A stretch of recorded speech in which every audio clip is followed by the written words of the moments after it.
Seigneur pour la nouvelle journée qu'il nous accorde.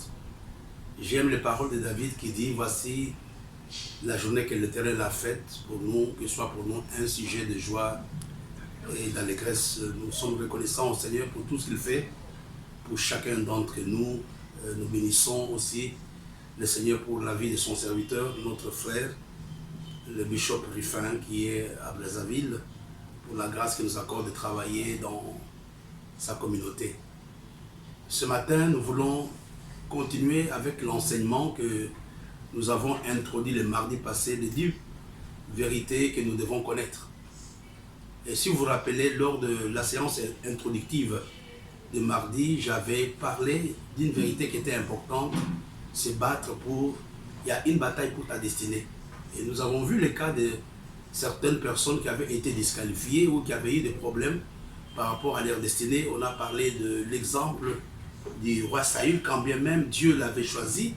Nous allons voir que Saül va être à la fin disqualifié, donc Dieu va lui arracher la royauté pour pouvoir donner cette royauté à un autre. Nous avons parlé du prophète Élie qui avait failli rater sa destinée.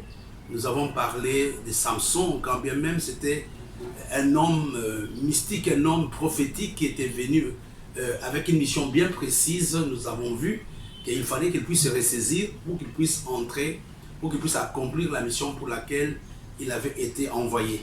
Et nous avons donné même l'exemple de notre Seigneur, comment Hérode s'était soulevé. Et je voudrais que nous puissions comprendre que chacun d'entre nous, chacun parmi nous, chacun de nous, plutôt chacun de nous, a un problème par rapport à sa destinée. Il y a une bataille par rapport à notre destinée.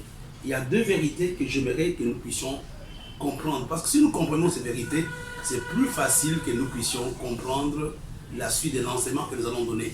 Vous allez voir qu'il y aura des choses que nous avons déjà expliquées, mais qui sont très importantes pour la suite de notre enseignement. En fait, les 10 vérités sont les suivantes. La première chose, votre destinée détermine la mission que Dieu vous a assignée sur la terre. Nous avons vu le cas de Samson. La destinée, n'est-ce pas, détermine exactement la mission que Dieu vous a assignée sur cette terre. La destinée, si tu veux bien, la destinée est un map-monde.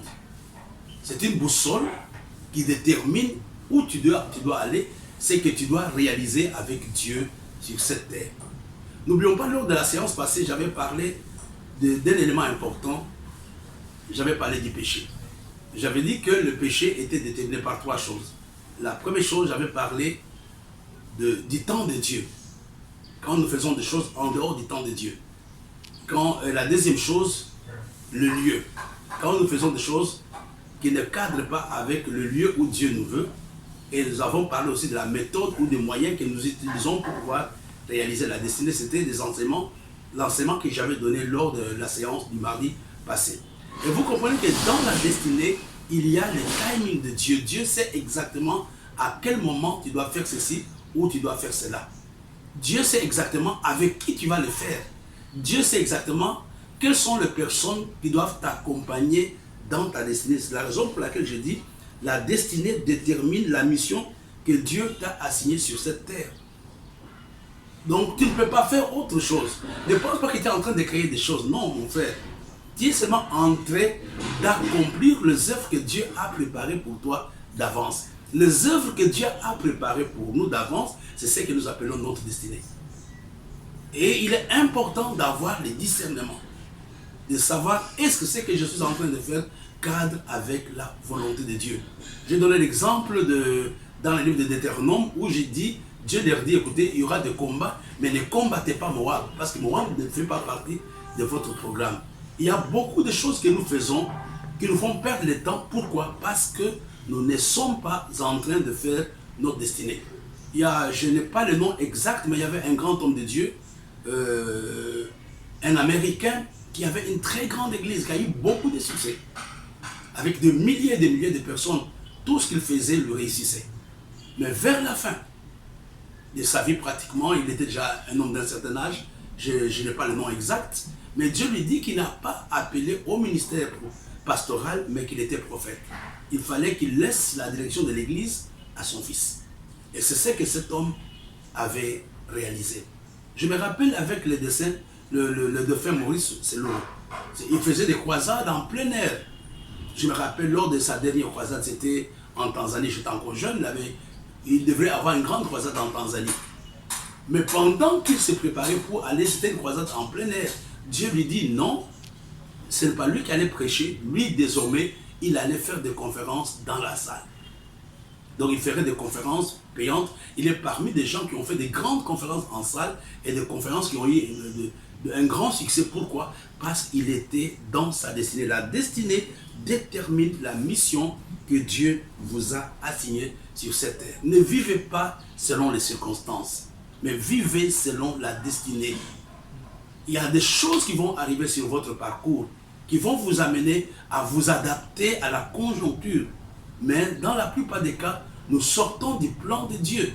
Vous vous rappelez les cas de David, quand bien même il avait l'onction. À un moment, je crois qu'il était parti auprès des ennemis, il a même joué au fou. Il fallait que le collaborateur de ce roi-là lui dise, écoute, cet homme est un juif, il faut que tu le chasses. À cause de circonstances, David a failli rater sa destinée. Il avait déjà l'onction royale, mais la pression était forte sur lui. Il a quitté, il est parti se réfugier chez les ennemis. Il a même commencé à combattre son propre peuple. Si tu ne fais pas attention, tu peux combattre ton propre peuple. Prends l'exemple de Saül. Saül, n'est-ce pas, était un prisonnier, il était très zélé dans le judaïsme. Il a même demandé de papiers pour qu'il aille tuer les habitants de Jérusalem. Mais en cours de route, nous l'avons vu il y a quelque temps, Dieu l'a arrêté, il a dit, mais pourquoi tu me persécutes? Pourquoi je prends cet exemple? Si tu ne fais pas attention, tu peux être dans le ministère, tu peux faire un certain nombre de choses, mais sans savoir que tu es en train de combattre la volonté de Dieu pour ta vie. Tu es en train de combattre l'œuvre de Dieu, tu es en train de combattre l'Église. Il est important de faire trop attention par rapport à la notion de la destinée. Il y a quelques jours, je pense qu'il y a plus ou moins une semaine, un de mes pasteurs avait dit quelque chose de très important. Le succès de Dieu n'est pas nécessairement le succès des hommes. Il y a des gens physiquement, vous allez voir qu'il a raté sa vie. Regardez qu'est-ce que Jean-Baptiste avait fait. Mais Jésus le prend comme étant le plus grand des hommes. Pourquoi? Parce qu'il était dans sa destinée. J'aimerais parler à quelqu'un ce matin, pour cette année, ne travaille pas, vaille que vaille. Demande que Dieu t'aide à réaliser la mission pour laquelle il t'a suscité sur cette terre. Alors, j'aimerais encore dire quelque chose. La destinée aussi, dans la destinée, Dieu détermine ce que vous allez faire dans la suite des temps. Ce que vous allez faire dans l'extérieur, notez ceci. Votre destinée détermine ce que Dieu compte faire pour vous et avec vous dans la suite des temps. Ça signifie que je ne vais pas créer de nouvelles choses. Je vais accomplir les choses que Dieu a déjà préparées pour moi. Et il faut être sensible à la voix de Dieu. Il faut être sensible à la volonté de Dieu. Ce que tu dois faire pour l'année 2021, Dieu l'a déjà préparé. Ce que tu dois faire pour l'année 2022, Dieu a déjà préparé. Avec qui tu vas le faire, Dieu le sait. Un homme qui veut faire la volonté de Dieu, un homme qui veut accomplir sa destinée, doit être sensible à l'écoute de la voix du Saint-Esprit. Il doit écouter le Saint-Esprit. Il doit dire, Seigneur, parle-moi, parle-moi, parle-moi. Je ne veux pas faire des choses comme tu le veux, mais je veux faire des choses selon ce que toi, tu as prévu pour moi. Il y a quelques années, c'est un exemple que je vous donne. Il y a quelques années, quand je suis arrivé au Cameroun, il y avait un grand mariage quelque part, donc dans la ville. Et le pasteur, qui était en même temps le parent de la fille, m'avait demandé que je bénisse le mariage. Il m'a dit, bon, il y aura beaucoup de gens, c'est un grand mariage, si tu peux faire un effort de venir bénir le mariage. C'est moi qui devrais présider ce mariage-là. Je devrais y aller avec quelques personnes de notre communauté. Tout était prêt, tout était prêt. Et quand je me préparais, c'était un samedi, je devrais quitter, aller pour bénir le mariage, il était 15 h. Je me suis mis à prier. Dieu me dit, ne pars pas bénir ce mariage. J'étais surpris. Je dis, mais comment Dieu peut m'arrêter? Il me dit, ne pars pas bénir ce mariage. Et je suis sorti, j'ai dit à la maman qui devrait m'accompagner, je lui ai dit, écoute, Dieu ne veut pas. Et la maman était en même temps la belle-sœur du pasteur. Mais elle était fâchée, elle dit, mais pasteur, tu vas me faire la honte, etc. Pourquoi est-ce que tu ne veux pas que tu ailles? Bon, ça c'est de l'orgueil. J'ai dit, maman, je ne partirai pas, je ne pars pas et je ne pars pas venir. Et je suis rentré dans ma chambre, je me suis changé, je suis resté à la maison. Elle est partie, elle était fâchée, elle est partie. Quand elle a vu le pasteur, Dieu avait donné le même message au pasteur en disant, prépare une autre personne, mon serviteur ne viendra pas. Et le pasteur a dit, il a compris, c'est après qu'il a compris pourquoi je ne devrais pas venir à ce mariage-là. Parce que ce mariage, après, il avait capoté complètement. Beaucoup de temps après, même pas beaucoup de temps après, je crois 1 ou 2 ans après, il y a eu des divorces, il y a eu beaucoup de choses qui sont arrivées autour de ce mariage-là. Et je voudrais dire à quelqu'un ce matin, ne fais pas des choses parce que tu as envie de le faire. Fais des choses qui cadrent avec ta destinée. Ne fais pas des choses par comparaison. Ne fais pas des choses parce que tout le monde le fait, je vais faire. Et c'est surtout aujourd'hui, c'est la tendance actuellement de vouloir copier des autres. Parce que les autres le font, mais Bishop, dans cette église, on fait ceci, c'est vrai. C'est leur grâce, on peut imiter certaines choses, mais il est important de savoir si Dieu vous appelle à faire cela. Vous êtes particulier dans votre destinée. Il n'y a pas deux dans ce que vous faites. Vous êtes spécial dans ce que vous faites. Écoutez Dieu. Même si tous vous êtes des enseignants, mais vous n'avez pas le même message. Même si tous vous êtes des prophètes, vous n'avez pas le même message. Regardez, Paul et Pierre étaient tous les deux apôtres, mais ils n'avaient pas le même chant. Il y avait un qui avait le chant des incirconcis, il y avait un qui avait le chant des juifs. Et c'est la raison pour laquelle j'aimerais ce matin que tu dis, Seigneur, je ne veux pas m'éparpiller. Tu es productif quand tu es en train de faire, d'accomplir la mission pour laquelle Dieu t'a suscité. Et la grâce de Dieu t'accompagne dans ce qu'il t'a demandé de faire.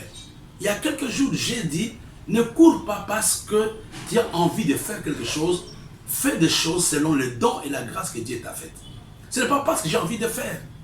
Un ami me disait il y a quelques temps, tu ne peux pas aller chez quelqu'un qui dit que non, vraiment moi j'ai envie d'être médecin, j'aime faire ce que les médecins font, et il commence à te soigner. Tu vas être tué, mais va vers celui qui s'est préparé à devenir médecin et qui est réellement médecin. Pourquoi je donne cet exemple? Ne fais pas des choses par comparaison, fais des choses à accomplir la mission que Dieu t'a donnée. Il y a quelque chose que j'aimerais que vous puissiez comprendre. La destinée provoque la motivation et la pression, et la passion plutôt. Donc quand je découvre ma destinée, quand je suis dans ma destinée, il y a la motivation, il y a la passion. Et la passion et la motivation créent en moi le désir d'aller plus loin. Je reprends. La destinée provoque la motivation et la passion. La passion de faire la chose pour laquelle Dieu m'a appelé. Et la passion et la motivation créent le désir d'aller plus loin, de vouloir plus que ce qu'on a. Je vais prendre un exemple facile. L'exemple du prophète Élie et Élisée. Ils étaient ensemble. Certainement, Élisée avait découvert sa destinée. Certainement, Élisée savait qu'il était prophète. Peut-être Élie lui avait dit cela, ou lui-même Dieu lui avait dit. Mais qu'est-ce qu'il va demander? Il avait tellement une passion, il voulait faire comme Élie, et il voulait faire plus grand qu'Élie. Il a dit, j'aimerais avoir une double portion de ce que toi, tu as. Tu comprends? La destinée provoque la motivation, la destinée provoque la passion. La motivation et la passion créent le désir de grandir, créent le désir de m'améliorer, créent le désir d'aller plus loin. Je vais te dire, quand tu es dans ta destinée, quand tu es en train de faire le programme de Dieu, qu'est-ce qui va se passer? Tu auras envie de faire plus. Donc si c'est vraiment ta destinée, tu ne vas pas t'épuiser. À moins que tu aies des attaques du diable. Ça fait plaisir que tu le fasses. Je connais des gens que Dieu a appelé à faire ceci, à faire cela. Ils ne s'arrêtent pas, ils ne s'arrêtent pas, ils ne s'arrêtent pas. Je me rappelle, j'ai suivi le témoignage du papa du révérend Rick Warren. Il y avait la passion des âmes. C'était vraiment un gagneur d'âmes. Même dans son lit de mort, je pense, à quelques heures avant qu'il ne meure, il demandait à Dieu qu'il lui donne la force de s'élever pour qu'il puisse gagner qu'il seule âme avant qu'il ne meure. Il ne demandait pas guéris-moi. Il disait non, donne-moi encore un peu de force que je saute, que je gagne une âme avant que je meure. Il n'a pas pu le faire. Quelques temps après, il avait rendu l'âme. Et j'aimerais dire à quelqu'un, tu sauras que c'est à cela que Dieu t'appelle quand tu vas aimer ce que tu fais. Je suis à l'aise quand j'enseigne. Je suis à l'aise quand je forme. Je suis à l'aise quand je suis pasteur. J'aimerais ce matin que Dieu te fasse la grâce d'aimer ce que tu es en train de faire. Et une autre chose, un autre principe, votre destinée vous poussera à faire des progrès et de nouvelles percées dans la vie.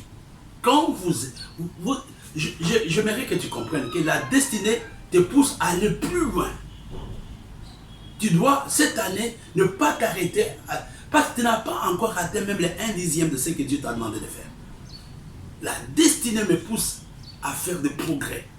La destinée me pousse à faire des percées. La destinée me pousse à aller plus loin. Je prie pour quelqu'un qui aille loin. Je prie pour quelqu'un qui aille loin. Je vais te donner un exemple. Je pense, nous avons vu cela il y a une semaine. Si Dieu n'avait pas... nous avons vu ça, je crois que c'était le mardi de la semaine passée. Non, le vendredi, il y a une semaine exactement.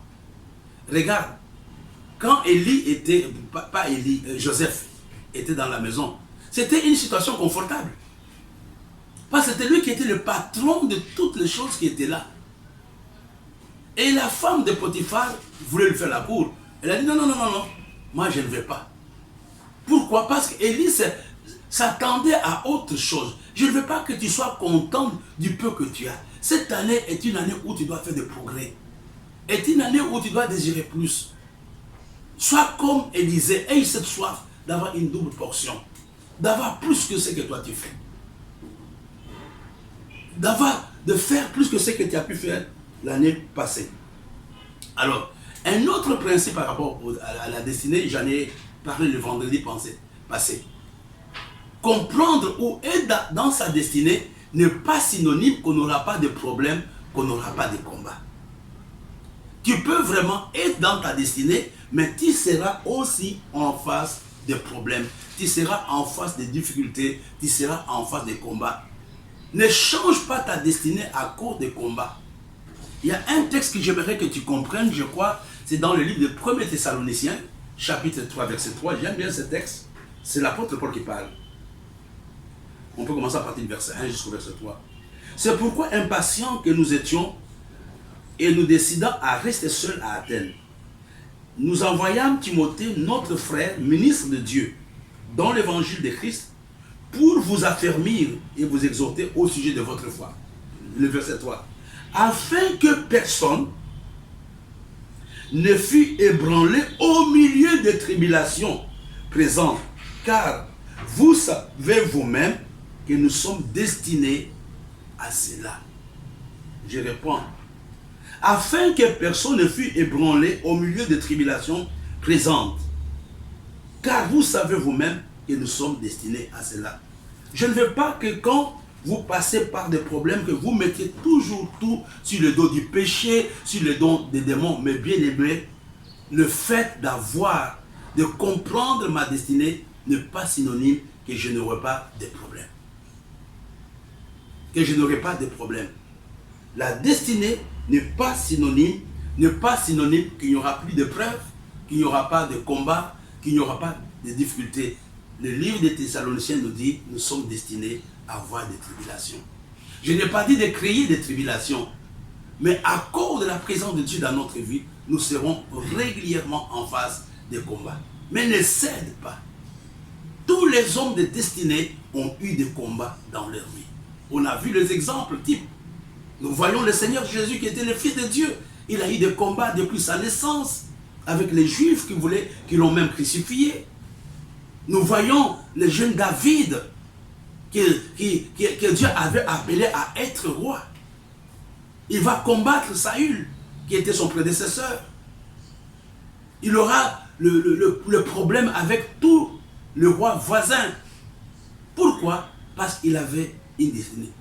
Ça signifie qu'un homme de destinée est un homme qui n'est pas exempté de problèmes. Ce n'est pas un homme qui est exempté des difficultés. Tu seras en face de problèmes, tu seras en face de difficultés, mais ma prière pour toi, que ces problèmes et ces difficultés ne puissent pas te vaincre. Malgré les problèmes par lesquels Joseph était passé, il a fini par voir les 11 étoiles s'incliner devant lui. Je voudrais te dire, peut-être aujourd'hui en train de pleurer, mais la Bible nous dit que nous sommes destinés à cela. Nous sommes destinés à l'humiliation. Nous sommes destinés à la stérilité. Nous sommes destinés, mais la Bible nous dit qu'en toutes ces choses, nous sommes plus que vainqueurs. Tu seras vainqueur dans ces problèmes. J'aime les paroles que le Seigneur avait données quand il allait ressusciter Lazare. Il avait dit que cette maladie n'est pas pour la mort, elle est pour la gloire de Dieu. C'est comme ton problème à toi. Le problème par lequel tu passes n'est pas pour ta mort. Le problème par lequel tu passes est pour la gloire de Dieu. Dieu veut t'amener à une nouvelle dimension dans ton ministère. Dieu veut t'amener à une nouvelle dimension dans ta foi. Tu passes par des problèmes, tu passes par les difficultés. Rassure-toi que Dieu te prépare à vivre une autre réalité cette année 2002. Alléluia. Et j'aimerais que tu comprennes un autre principe par rapport à la destinée, parce que j'ai déjà dit cela. Quand tu es un homme de destinée, aucune destinée ne peut se réaliser sans une foi surnaturelle. Tu dois être un homme de foi. Tu dois tenir ferme. La destinée s'accomplit aussi grâce à la foi surnaturelle que Dieu nous donne. Il y a des choses qui vont arriver. Il y a quelques jours, moi, j'ai célébré mes 26 ans au Cameroun. Mais je peux vous dire que j'ai tout vécu. Sans la foi, vous risquez de quitter le plan de Dieu. Moi, je me rappelle ce que Dieu m'avait dit avant même que je ne vienne. Tu vas me servir loin de ton pays. Je connais ce que Dieu m'avait dit. Tu me serviras loin de ton pays. Je n'étais même pas encore ancien quand Dieu m'avait dit cela. Si ma femme me suit, elle peut témoigner. Je ne savais même pas. J'aimerais dire à quelqu'un ce matin que pour que ta destinée se réalise, tu dois être un homme de foi et un homme de prière. Pour que les 11 étoiles s'inclinent devant Joseph, il est passé par beaucoup de problèmes. Il a été dans le puits. Il a été dans la maison de Potiphar. Il a été dans la prison. C'est à la sortie de la prison, quand il va se marier, quand il aura comme épouse la fille de Pharaon, etc., du grand prêtre d'Égypte, c'est en ce moment-là que la destinée, ce qu'il avait vu, commence à se mettre en place. Je prie que Dieu, cette année, te donne la foi pour que les promesses que Dieu t'a faites se réalisent. C'est la saison de l'accomplissement de ta destinée. C'est la saison vraiment de l'accomplissement de ta destinée. Je te supplie, tu as besoin, ne cède pas au découragement. Le découragement est un assassin de ta destinée. Le découragement, ne jette pas l'éponge. Ne jette pas l'éponge. Dieu veut que tu voies vraiment ce qu'il t'a promis. Ce qu'il t'a promis, alléluia. Et je voudrais aussi que tu comprennes que dans la destinée, il y aura des hommes qui entreront dans ta vie, mais il y a aussi des hommes qui vont sortir de ta vie. Il y a des gens que Dieu enverra dans ta vie pour une période. Et quand ils seront dans ta vie pour une période, ne sois pas surpris qu'ils partent. Tous les départs ne sont pas du tout sataniques. Même si des fois, c'est difficile que nous puissions l'accepter. Peut-être la mission, Dieu l'a envoyée pour une mission précise. La mission est finie avec toi. Mais la destinée n'est pas finie avec toi. Il n'est pas venu avec ta destinée. Il fait partie de ta destinée. Il est venu pour une mission précise. Il n'y a pas de mission pour le mariage. Il y a des gens qui disent non, voilà, c'est une femme pour un temps. Non, non, non, non, non, non, non. Ça n'a rien à faire avec le mariage. Je parle de la destinée. Il y a des hommes que Dieu envoie dans ce que tu fais pour une période. Quand la période finit, la personne part. Et des fois, c'est compliqué. Des fois, nous ne l'acceptons pas. Des fois, nous pleurons. Je ne sais pas si Abraham avait pu encore rencontrer les anges. Je ne pense pas. Quand les anges sont venus, ils ont donné le message à Abraham en disant, à cette même période, ta femme va accoucher. Après l'entretien d'Abraham et de ses anges, les anges sont partis. Je ne sais pas si encore Abraham a pu les rencontrer. J'aimerais ce matin que tu pries, que Dieu te donne des connexions utiles, que Dieu te donne des hommes et des femmes qui doivent t'aider à entrer dans ton héritage. Et j'aimerais aussi que Dieu te sépare des hommes et des femmes qui veulent enterrer ta destinée, qui veulent détruire ta destinée. Dieu nous donne des gens pour une saison, Dieu nous donne des gens pour une raison. Ne panique pas quand certaines personnes t'abandonnent. Il y a des gens que Dieu n'a pas voulu garder. Dieu ne le veut pas à côté de toi parce qu'il ne veut pas que tu partages sa gloire avec ces gens. Il y a des gens qui viennent pour un temps. Il y a des gens qui viennent pour une période. Donc, ne panique pas, ne panique pas. Et je m'adresse à moi-même. Ce n'est pas une consolation, mais je te dis la vérité, c'est comme ça que Dieu opère. Il y a des gens qui viennent pour une saison. Je vais te donner un exemple. Quand il y a un enfant, moi j'ai des enfants, chacun veut que cet enfant soit un jour un docteur, un médecin. La destinée de l'enfant, je prends un exemple, suivez-moi très bien. La destinée de l'enfant, c'est avoir un doctorat en médecine. On l'inscrit à l'école maternelle. Même si l'enfant aime la maîtresse, après l'école maternelle, il va aller à l'école primaire. Il va rencontrer des maîtres à l'école primaire, il va les laisser. Il va trouver des maîtres à l'école secondaire, il va les laisser. Il va aller à l'université, il va trouver des professeurs. Moi, j'ai plein de professeurs, des Roumains, des Polonais, des Américains. Il va les laisser jusqu'à ce qu'ils deviennent médecins. C'est la même chose avec Dieu. Nous avons une destinée, mais dans sa réalisation, il y a des hommes que nous rencontrerons. Il y a des hommes, effectivement, qui peuvent être là au départ de la destinée et juste à leur accomplissement. Mais il y a aussi des gens qui ne viendront que pour une période. Et j'aimerais ce matin que Dieu te fasse la grâce de rencontrer des hommes qui peuvent t'aider, peut-être pour l'année 2021. J'ai des gens avec qui je suis à l'église depuis 20 ans, 25 ans, que j'ai vus pratiquement dans la foi, je les ai vus se marier, ils sont là. Mais il y a aussi des gens qui ont été des bonnes personnes, qui m'ont aidé, mais pour une période. Et souvent, nous, pasteurs, c'est là où nous avons de gros problèmes, c'est quand les gens nous quittent, nous avons tendance à dramatiser. Élie était au torrent de Kérit pour un temps. Ce n'était pas sa destination permanente. Élie était dans la maison de la veuve de Sarepta pour un temps. Quand bien même il mangeait le pain, la femme s'était occupée pour lui pendant un temps, mais c'était pour un temps. Mais après, il fallait qu'il expérimente la cuisine des anges. Il a expérimenté la cuisine des corbeaux. Après, il a expérimenté la cuisine de la veuve de Sarepta. Après, il a expérimenté la cuisine de Dieu lui-même, la cuisine des anges. Ne reste pas à Kérit. Kérit est déjà fini pour toi. Ne reste pas dans la maison de la veuve de Sarepta. C'est déjà fini pour toi. Maintenant, tu as besoin d'expérimenter une autre grâce. Il y a des gens que Dieu nous donne pour une saison. Il y a des gens qui nous donnent pour une raison. Je vais terminer dans quelques minutes. Et le 9e point, je ne sais pas si c'est le 9e point, le point suivant, plus la destinée est grande, plus les attaques sont grandes ou multiples. Les attaques que tu auras sont proportionnelles à la qualité ou à la taille de ta destinée. Il y a des gens qui me diront, je n'ai aucun problème. C'est vrai, mais si tu n'as rien de plus important, on ne peut pas jeter les cailloux sur un arbre qui n'a pas de fruits. Donc quand il y a un arbre qui a des fruits, on aura les oiseaux qui viendront manger le fruit. Plus tu es élevé, plus le combat devient grand. Je me rappelle quand j'étais en formation aux États-Unis il y a quelques années, notre professeur nous avait donné un proverbe que je n'ai pas oublié jusqu'à aujourd'hui et j'aimerais rappeler ce proverbe à quelqu'un. On dit, on ne voit jamais le fesse d'un singe quand il est assis. Quand le singe est assis, on ne voit jamais ses fesses. C'est quand le singe commence à monter que les gens commencent à voir que non, si le fesse du singe, il n'y a pas de poils. Plus tu montes, plus les gens commencent à s'intéresser à toi. Il y a des gens qui n'ont pas de problème. C'est parce qu'ils sont cachés dans leur coin. Mais si tu as la grâce, tu as un ministère public, tu as quelque chose que tu dois donner aux autres, le diable fera tout pour que la chose que tu as périsse.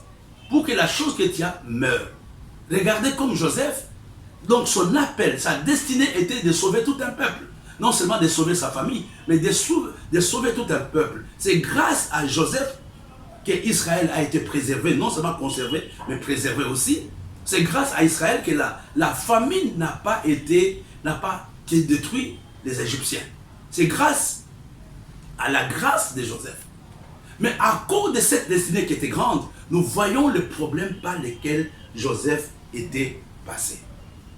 Je voudrais te dire ce matin, ne pleure pas à cause des problèmes par lesquels tu passes. Je ne dis pas qu'il crée des problèmes. Mais il y a des problèmes, même si nous prions, même si nous disons, je gêne par rapport à ces problèmes, il y a des problèmes qui font partie de ta destinée. Tu vas rencontrer certains obstacles. Mais je ne veux pas que tu cèdes devant les attaques. Je ne veux pas que tu cèdes devant le problème. Que Dieu t'aide à aller jusqu'au bout. Je vais terminer. Notre destinée n'est pas derrière nous. Notre destinée est devant nous. Ça signifie ne t'occupe pas des choses passées. Occupe-toi des choses que tu dois faire désormais. Il y a des choses qui n'ont pas marché hier. Il y a des échecs. Il y a eu des combats. C'est normal. Mais occupe-toi de ton futur maintenant. Occupe-toi de ton futur. Aie les yeux focalisés. Oublie ce qui s'est passé. Oublie la déception d'hier. Aujourd'hui, demande que Dieu te donne un bon futur. Ce que Dieu a pour toi dans son magasin est plus grand que ce que tu as oublié ou ce que tu as perdu. Je m'adresse à quelqu'un ce matin. C'est le moment de prier pour ta destinée. Détache les yeux des humiliations d'hier, des échecs d'hier. Regarde à ce qui va se passer.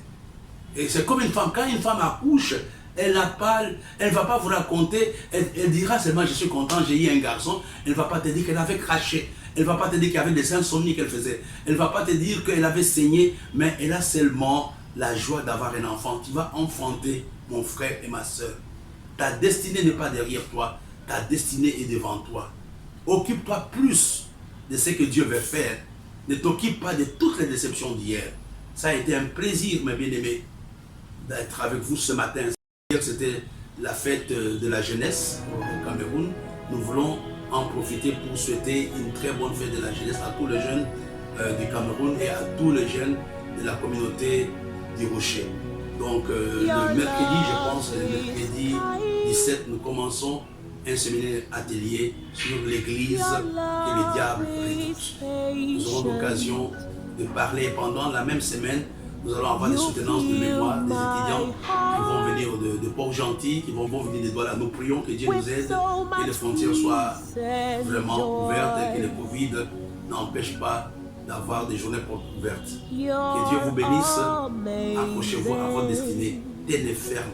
Quels que soient les problèmes, quelles que soient les difficultés, ce que Dieu vous a promis, vous le verrez s'accomplir. Dans le nom de Jésus. Amen. You're amazing. You make my life feel brand new.